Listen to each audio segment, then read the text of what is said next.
Thank you for joining Wars of the Roses. As we continue with Part 3, Mohammed, Prophet of Islam, from the Adepts in the Eastern Esoteric Tradition by Manly Palmer Hall, Part 4, The Mystics of Islam. Mohammed, Prophet of Islam. That part of Arabia Felix, which is known as the Hijaz, a province extending along the coast of the Red Sea from the Gulf of Aqaba to Taif, may properly be called the Holy Land of Islam. Within the boundaries of this region are the two sacred cities, Mecca the honored, the birthplace of the Prophet, and Medina the good, where Muhammad died. In this area of strange contrasts of deserts and flowering gardens, one of the great religions of the world came into being, and from this humble and distant land, it extended its authority to many nations and the most remote parts of the world. Today, the faith of Islam numbers nearly 475 million beings. 5 times a day, the faithful face Mecca and give thanks for the spiritual convictions which have descended to them from the pages of the glorious Quran. The great mosque at Mecca with the Kaaba in the center, from an Indian print. A man walking the streets of Mecca in the early years of the 7th century AD might have noticed a quiet and thoughtful Arab of middle life, a mantle across his shoulders and his headscarf drawn over his face. In his book, The Procession of the Gods, G.G. Atkins gives an impression of this dignified Arabian who was to change the history of the whole world. Mohammed was spare in figure, above middle size, well-boned and broad-chested. His head was unusually large, his forehead broad and commanding. He had large, black, searching eyes under arched and meeting eyebrows, an aquiline nose, good teeth well apart. His expression was pensive and contemplative. His beard was thick and black. He walked quickly as though he were going uphill. He was of winning manners, generally silent in company, but when he spoke, it was to the point. Upon this citizen of Mecca, prominent both by birth and by marriage, was to descend the wrath and hatred of many associates who now cultivated his acquaintance. It is inevitable that there would be 2 divergent accounts of the birth and early life of Muhammad. The first and natural account set forth simple facts, which were commonplace, and to a large measure the account which the Prophet himself preferred. He used every possible means to prevent himself from being considered glamorous. He performed no miracles, claimed no supernatural powers, and insisted that, like all other men, he was subject to infirmities of mind, soul, and body. He desired to be respected for one virtue alone, sincerity of purpose. The second and more glorified account originated among the tents in the desert, where men gathered in the dark evenings under stars and vied with each other in the art of storytelling. Their fabrications were not merely contests of oratory. They were the homage of the Arab paying tribute in his own way to the admiration, veneration, and even awe in which he held the person, the life, and the teaching of the founder of his faith. The popular account of the Prophet's life can logically be introduced by the familiar line, once upon a time. In the 25th year of his age, Abdallah, whose name means the servant of God, was affianced by his father to Amina, the beautiful, virtuous, and lovable daughter of Wahb. Abdallah must have been the most prepossessing of all young men, for it is reported, and who shall deny the story, that on the day of his marriage to Amina, 200 damsels of Mecca died of broken hearts. Not long after his marriage, Abdallah, bidding his bride, Amina, an affectionate farewell, departed on a mercantile expedition which led him into the southern part of Syria. After successfully completing his business, he hastened to return to his wife, but was taken sick at Medina and died shortly after, leaving a heritage of 5 camels, a herd of goats, and a faithful slave girl. Due to the lack of reliable biographical information available in English, there is some question as to whether Muhammad was born prior to or after his father's death. However, the most approved tradition among the faithful states that he was a widow's son. Even if the story has been changed to contrive this circumstance, it would indicate an effort to make the birth conform with an ancient mystical tradition. Among peoples where the concept of the widow's son had general acceptance, this term implied a prophet, or an initiate of sacred rites and mysteries, or an adept of the secret doctrine. Muhammad, Prophet of Islam, upon whose name be peace, was born between AD 570 and 572. Some historians, including Muslims, favor April 20th, 571 AD as the most authentic date. Again, legend embellishes intervals of historical silence. Accounts usually associated with the birth of a divine or sanctified person are present, and many marvels are duly recorded. It is said that the prophet existed before the creation of the world, and that, had it not been for him, the sun and the moon and the stars would never have been created. He was fashioned out of the light of God, but it was also affirmed that this statement applied to his spiritual essence, rather than to his physical body. It was predestined and foreordained that Muhammad's birthplace should be Mecca, that he should migrate to Medina, that his name should be Mohammed, and that he should never utter an untruth. The mother of the Prophet, upon whose name be honor, related that immediately prior to his birth, a terrible sound filled the atmosphere. While she was trembling with fear, a white bird came out of the invisible, laying its wing upon her breast and filling her heart with peace and serenity. According to the storytellers, many frightening occurrences accompanied the nativity of the prophet. Lake Sawa flowed back into its secret fountains, the river Tigris burst its bounds, the palace of the king of Persia shook and its towers fell. All the idols of the world were overthrown, and a great light came from the sky, filling the hearts of men with hope and gratitude. When she gave birth to her babe, the widowed Amina was refreshed by a wonderful beverage in a jeweled cup, presented to her by an unseen hand. Voices were heard in the house, and although there were sounds of footsteps and the rustle of garments, no person was to be seen. Were not these invisible beings the saints of old times, the prophets and the patriarchs who had come to witness the predestined event? A veil let down from the sky covered Amina, hiding the birth from mortal view.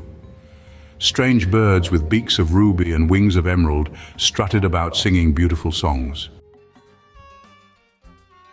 The moment the child was born, he prostrated himself on the ground and, raising his hands, prayed earnestly for the forgiveness of his people. His Aunt Safia recorded that Mohammed was born circumcised, and that a few moments after his birth he recited the creed. The seal of prophecy was upon his body in letters of light. Also at this time, 3 persons, surrounded by a brilliance like the sun, appeared from heaven. One held a silver goblet, another an emerald tray, and the third a silken towel. These heavenly visitors bathed Mohammed 7 times and then saluted him as the Prince of Mankind. In the midst of these other wonders, a glorious light surrounded the house, and this light seemed to emanate from the body of Amina. So brilliant was this illumination that it was visible from a great distance. Amina reported that she felt no discomfort at the birth of her child, and that a messenger had come to her from the sky before her son was born. This messenger told her that she had been elected to be the mother of the prophet, who was to be the Lord of his people. The messenger told her that she was to call her child Ahmed, praised, and that he was to be the desired of all nations. Through him, the original faith of the world would be restored to mankind. As soon as her child was born, Amina, according to the fashion of her people, sent a messenger with the good tidings to Abd al-Muttalib, the father of her late husband. When the news reached him, this venerable man was seated within the sacred court of the Kaaba in the midst of his sons and the principal men of his tribe. The old man rejoiced greatly and went immediately to Amina, who narrated to him all the miracles that had occurred. Then Abd al-Muttalib took the child in his arms and went to the Kaaba, and standing beside the holy house before the aerolite of Abraham, gave thanks to God. It is written that at that time the name Muhammad was bestowed upon the child. According to Khatib al-Waqidi, a miraculous circumstance took place when Muhammad was a child of 3 or 4 years. He was playing one morning with his foster brother and sister near the encampment of his people, when suddenly 2 angels appeared. One of them, presumably Gabriel, opened the body of the little boy, took out his heart, and cleansed from it the black drops of original sin which all mortals have inherited from their forefather, Adam. The angels then washed the inside of the boy's body with water of snow held in a golden platter.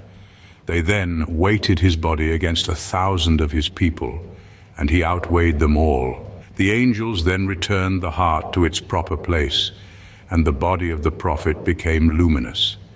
He seemed to shine with a mysterious radiance, like that which has flowed from all of God's messengers, according to the records of ancient times. Many who could not actually see this light experienced it in their souls, so that they were drawn to Mohammed and believed in him. These accounts are not more extravagant than the legends which have accumulated around the founders of most religions. It is fully evident that the followers of Mohammed accepted him as a messenger sent from God, bearing the divine authority and destined for his ministry. The birth stories parallel in many ways the accounts circulated about the nativities of Buddha, Confucius, and Jesus. Although the tendency has been to dismiss these tales as pious inventions, the psychological aspects of such archetypal legends are now being given greater consideration. There is a reason for everything in this world, and the definite effort of Muslim mystics and philosophers to bring the story of Muhammad's advent and nativity into line with the mystical tradition is neither accidental nor fortuitous. Under the surface of fantasy is a firm symbolical structure, unchanging since the dawn of time. Because of the numerous sects which have arisen in the Muslim world, it is difficult to speak in a way broadly representative of current opinion. It is certain, however, that the Prophet has become a personification of holiness and the path by which it is attained. The Prophet personifies a degree of consciousness which, when born within man, is attended by wonders. In him, ancient beliefs like the Tars of Persia are shaken down, materialistic instincts are troubled, fountains of false inspiration become dry at their sources, and the directions of revelation are reversed. The chalice of ecstasy sustains the soul of the mystic through his ordeal. Trances and visions are accorded to him. He is born again to become one with the Prophet, who stands as an embodiment of the messianic dispensation. This becomes more evident when the doctrines of the dervishes and the Sufis are examined. It was the custom of the Arabs of that day to appoint a nurse for a newborn infant, and Muhammad was given into the care of Halima, belonging to the tribe of Banu Sa'd. He stayed with her until his 6th year and was then returned to his mother. Shortly after this, Amina resolved to make a journey to the tomb of her husband at Medina. Muhammad traveled with her, and during this journey his mother died. Although the father of the Prophet had many brothers, it was Abd al-Muttalib, the grandfather, who assumed the guardianship. When Muhammad was 8, however, his noble grandfather died, and Abu Talib, the paternal uncle, took the lad into his house and heart. Muhammad developed the deepest affection for Abu Talib and was his constant companion. The various people with whom he was intimately associated in early life formed the assembly of the companions, and their words and opinions were second in authority only to the precepts of the Quran. When Muhammad was about 12 years of age, it is believed that he accompanied his uncle, Abu Talib, on a caravan, journeying to Syria. In due course, they arrived at Basra, which lay beyond the Jordan and was the country of the tribe of Manasseh. At that time, there was a strong settlement of Nestorian Christians at Basra, and the caravan of Abu Talib encamped near a community of Nestorian monks. Here, the travelers were entertained with all hospitality. One or two of the monks conversed with Muhammad on this occasion and were deeply impressed by the precocity of his mind and his eager desire for information on matters of religion. It has been assumed that the doctrines he learned from these Christian monks turned Muhammad against idolatry. The Nestorians were so opposed to worshipping images of any kind that they seldom displayed even the cross, although it was then a general emblem of Christianity. In later visits to Syria, Muhammad continued his interest in the teachings of the Christian community. When he was about 25 years of age and once more in Basra, he is said to have had an interview with Nestorius, who embraced him as the coming prophet. As the founder of the Nestorian sect died in the 5th century, Muhammad must have met a later monk of the same name. Critical study has caused some doubt as to the source of Muhammad's knowledge or opinions about Christianity. References in the Quran do not seem to emphasize the Nestorian concepts, although the Prophet appears to have had special respect for certain communities of priests and monks, as indicated in the Quran by Surah 91. It is also believed that, had Muhammad been deeply versed in Nestorianism, he would have specifically referred to it in the Quran, for direct reference was his common practice. Certain it is, however, that as a young man he was seriously disillusioned with such available information about the general state of Christendom as he was able to acquire. There is much to indicate that he might have accepted Judaism or Christianity as his own religion, rather than founding a new sect.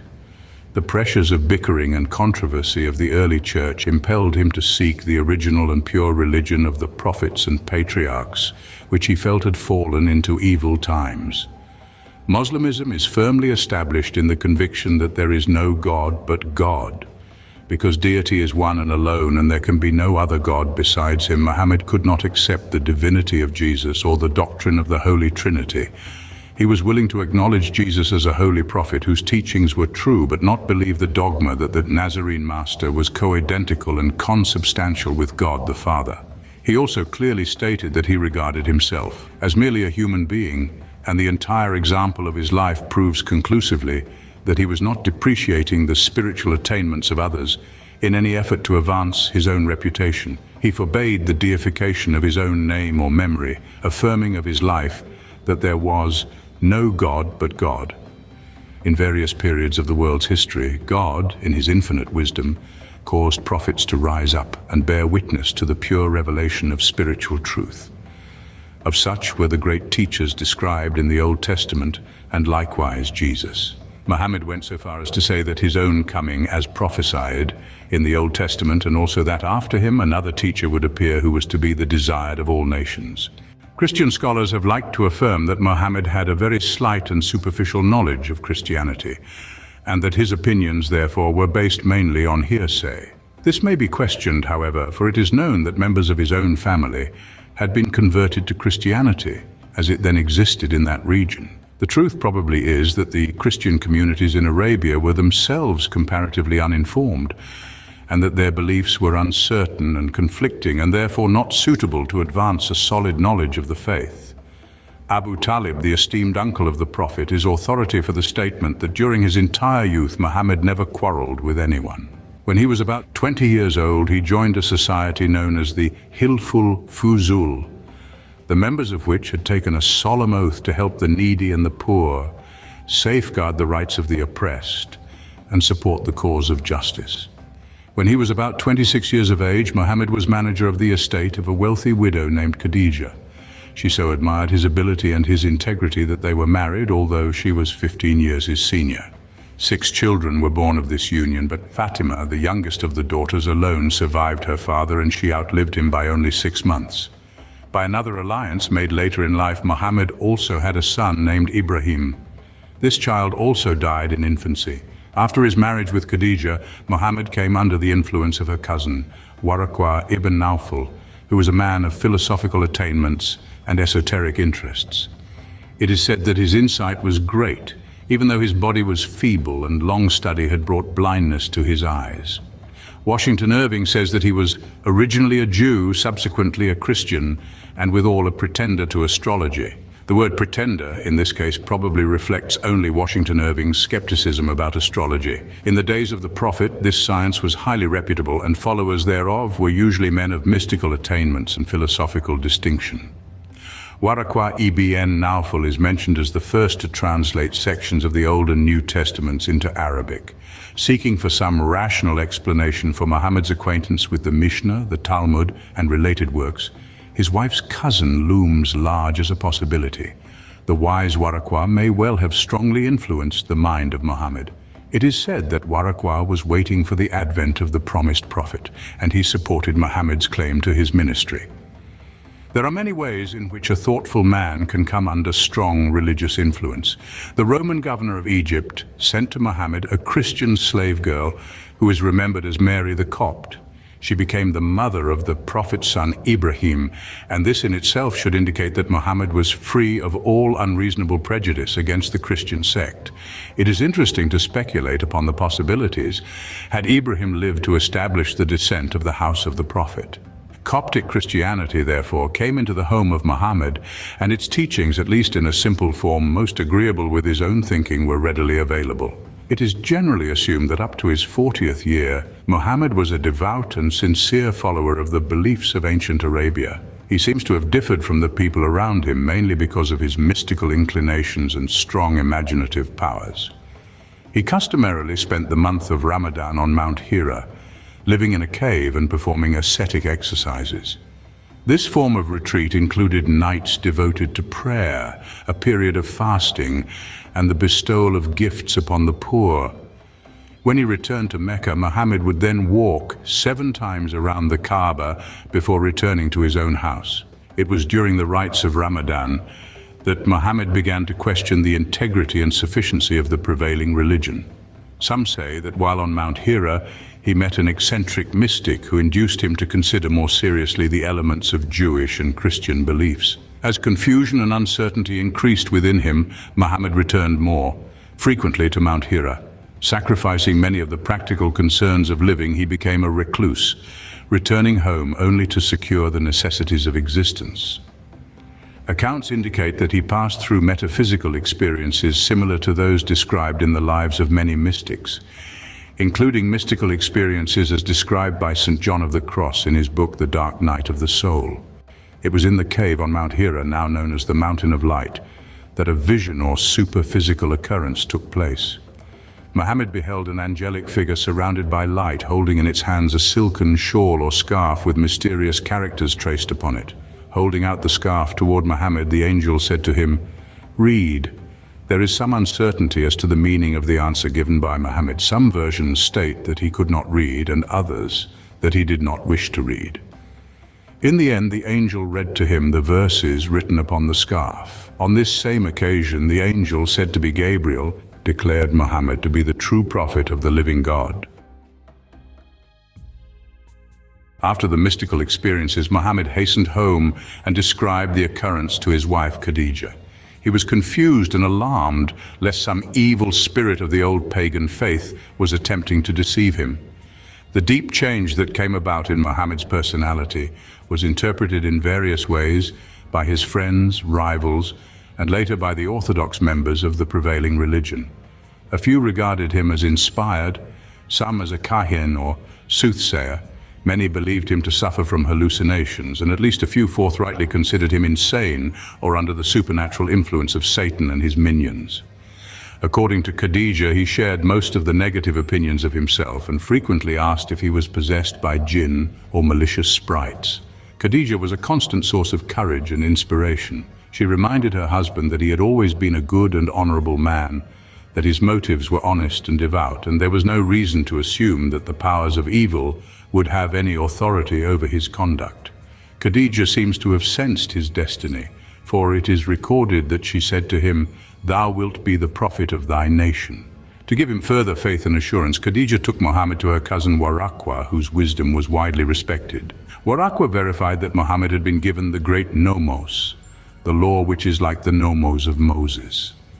The term nomos is from the Greek and seems to signify a spirit or a being who knows the most secret thoughts of man. Also spelled namus, it is the law, a communicator of secret messages, an institute or a power, a transcendent means by which things are accomplished according to the divine will. It has been associated with the word Torah as the revealed law of the Jews. Waraqua declared that the vision which had come to Muhammad indicated that he was destined for a great mission among his people, and that he, Waraqua, believed fully in him and desired to assist him, but regretted that he would not be alive when the day of destiny came. Khadija also went to a monk known as Adepts, who confirmed the words of Waraqua, and this support of those near to him and wise in such mysteries was of the greatest consolation to Muhammad. Khadija, upon her let the grace of Allah rest, was the first of his house to embrace the doctrine, and is referred to as the first Muslim woman and the mother of the believers. It is recorded that Muhammad was 7 years in preparation for his ministry. His long vigils had not only impaired his health, but had brought about fainting spells, which the Muslim mystics considered to be ecstatic trances. Similar occurrences are also reported of Dante and St. Francis of Assisi. Most of the surahs, or sections of the Quran, were written while the Prophet was in this trance-like condition. These attacks often came without warning. In some cases, Muhammad would fall unconscious, and at other times he would sit wrapped in blankets with cold sweat pouring from his face and body, even on the hottest days. While in this strange condition, he would speak, and his words were either written down or else memorized by his small circle of devoted friends. It was in this way that a considerable part of the Quran was written. Later in life, Muhammad said to Abu Bakr that every white hair in his beard was a surah of the Quran. Thank you for watching, and please don't forget to share, like, subscribe, and comment. And if you can, please consider donating to Wars of the Roses. Links to PayPal and Patreon are in the description. Thank you so very much.